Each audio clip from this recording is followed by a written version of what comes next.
কুমিল্লার মুরাদনগরের ধর্ষণের অভিযোগের ঘটনায় তোলপাড় গোটা দেশ। তবে ধর্ষণ নাকি দেশে অস্থিতিশীলতা তৈরির সংঘবদ্ধ চক্রান্ত, উঠেছে সেই প্রশ্ন। কারণ ভুক্তভোগী নারী দীপালি রানী দাস বলছেন, কয়েকজন তরুণ জোরপূর্বক ঘরে ঢুকে বিবস্ত্র অবস্থায় ভিডিও ধারণ করেছে।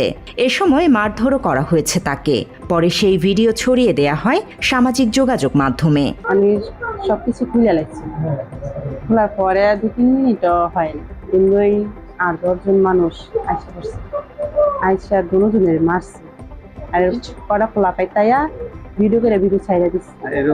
আমার না জিনিস সে যে ধর্ষণের ঘটনা হলেও যিনি জোর করেছেন সাধারণত তারই হামলার শিকার হওয়ার কথা। তবে ভুক্তভোগী নারী দীপালি রানী দাস আক্রমণের শিকার হওয়ায় স্বাভাবিকভাবে প্রশ্ন উঠেছে, ধর্ষণ নাকি অন্য কোনো ষড়যন্ত্র ছিল কুমিল্লার ওই ঘটনায়। এই প্রশ্নকে উস্কে দিয়েছেন দীপালি রানী নিজেই, কারণ ঘটনার সঙ্গে জড়িত কারো বিচার চান না তিনি। আমি বিচার চাই না। আমি দেশ শান্তি চাই, আমার মান সম্মান তো গেছে।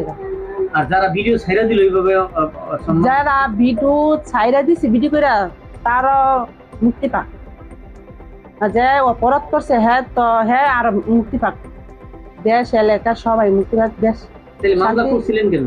মামলাটা করছিলাম হচ্ছে হ্যাঁ যাইছে কি মসজিদ দেখ গিয়া আমার তো মান সম্মান তো গিয়াছে গা। দীপালি রানী দাস দেশের শান্তি প্রত্যাশা করলেও পরিস্থিতি উল্টো।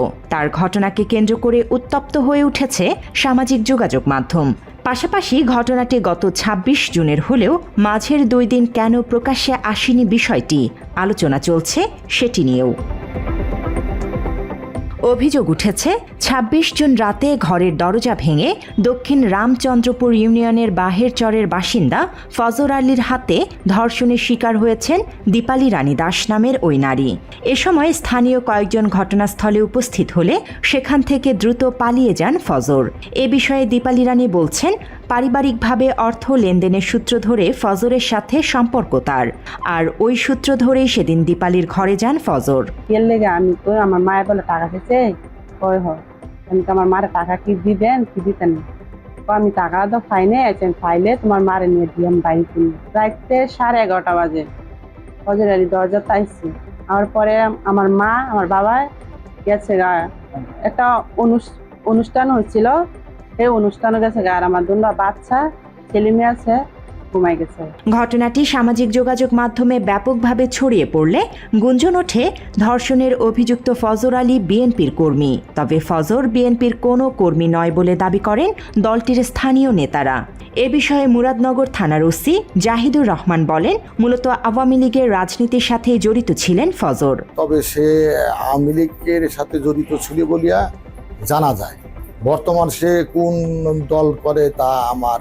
মাত্র 30% টাকায় জমির মালিক হয়ে নতুন বাংলাদেশের গড়ে তোলার স্বপ্ন দেখা বাংলা বসতি। এছাড়া বিবস্ত্র করে ওই নারীর ভিডিও সামাজিক যোগাযোগ মাধ্যমে ছড়িয়ে দেওয়ার নেপথ্যেও ছিল নিষিদ্ধ সংগঠন ছাত্রলীগের নেতাকর্মীরা, এমনটাও বলেন মুরাদনগর থানার অফিসার্স ইনচার্জ। এর বাইরে অন্য কোনো রাজনৈতিক দলের নেতাকর্মীর ঘটনার সঙ্গে সংশ্লিষ্টতা নেই বলেও জানান জাহিদুর রহমান। ছাত্রলীগের সাথে জড়িত আছে একজন ওরাও মনে হয় জড়িত আছে সম্ভবত।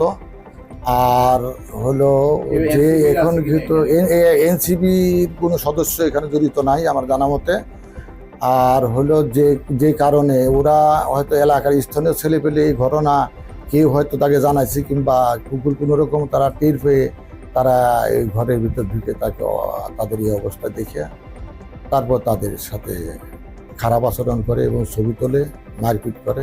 ঘটনার বিচার না চাইলেও ভুক্তভোগী নারী বাদী হয়ে শুক্রবার একটি মামলা দায়ের করেন মুরাদনগর থানায়। পরে অভিযুক্ত ফজর আলীকে ঢাকার সায়দাবাদ থেকে আটক করেছে পুলিশ। এছাড়া ভিডিও ছড়িয়ে দেওয়ার অভিযোগে আরও 4 জনকে গ্রেফতার করেছে আইন শৃঙ্খলা বাহিনী। বিষয়টি নিয়ে ঘটনাস্থল পরিদর্শন করে কুমিল্লা জেলা পুলিশ সুপার নাজির আহমেদ খান জানিয়েছেন, ভিডিও ছড়িয়ে দেওয়ার অভিযোগে আলাদা একটি মামলা দায়ের সহ মূল অভিযুক্ত ফজর আলীকেও আদালতে হাজির করা হবে। আহত অবস্থায় বর্তমানে পুলিশি হেফাজতে চিকিৎসাধীন রয়েছেন অভিযুক্ত ফজর আলী। মামলার প্রধান অভিযুক্ত মোহাম্মদ ফজর আলীকে ইতিমধ্যে আমরা গ্রেপ্তার করেছি এবং এই ঘটনায় এলাকার কয়েকজন ভিকটিমের কিছু ভিডিও ধারণ করে সোশ্যাল মিডিয়ায় ছড়িয়ে দেয় এবং এই কাজ যারা করছে তাদের 4 জনকে আমরা ইতিমধ্যে গ্রেপ্তার করেছি এবং গ্রেপ্তার করে তাদেরকে আইনের আওতায় আনার প্রক্রিয়ায় আমরা আছি। এদিকে ধর্ষণের এই বিষয়টি নিয়ে স্থানীয় বাসিন্দারা বলছেন ফজর আলী এবং দীপালি রানী দাসের মধ্যে পরকীয়া প্রেমের সম্পর্ক ছিল। আওয়ামী লীগের সমর্থকও ছিলেন তারা। এলাকাবাসী যতটুকু জানে সে পরকীয়ার সাথে জড়িত ছিল। যে তার বিরুদ্ধে যে ধর্ষণ মামলাটা হয়েছে সেটা ধর্ষণ নয়, পরকীয়া। সে পরকীয়ার সমাপ্তি ঘটেছে আর এই মহিলার সাথে ধরা খাওয়ার পর আর এলাকার সমস্ত জনগণ জানে দীর্ঘদিনের তার যে অপকর্ম সেটা হয়েছে। তার প্রভাবশালী নেতাদের সাথে তার সম্পর্ক ছিল দীর্ঘদিনের আওয়ামী লীগের। মারামারি ঘটনা করছে, মাইয়ার ফোন করে নিচে টাকা দিব, এই মাইয়ার তারা সল্লা দিয়া এই তারা টাকা পয়সা দিয়া তারা রান্না তো মাইর খাওয়াইছে। দীপালি রানীর মা বাবা বলছেন ফজর আলীর কাছ থেকে তারা 50,000 টাকা ধার নিয়েছিলেন। সেই টাকার জন্য ফজর আলী প্রায়ই তাদের ঘরে আসতেন। ওই দিন ঘটনার সময় তারা বাড়িতে ছিলেন না। পরে বাড়িতে ফিরে দেখতে পান তার মেয়ে এবং ফজর আলীকে একদল যুবক মারধর করছেন।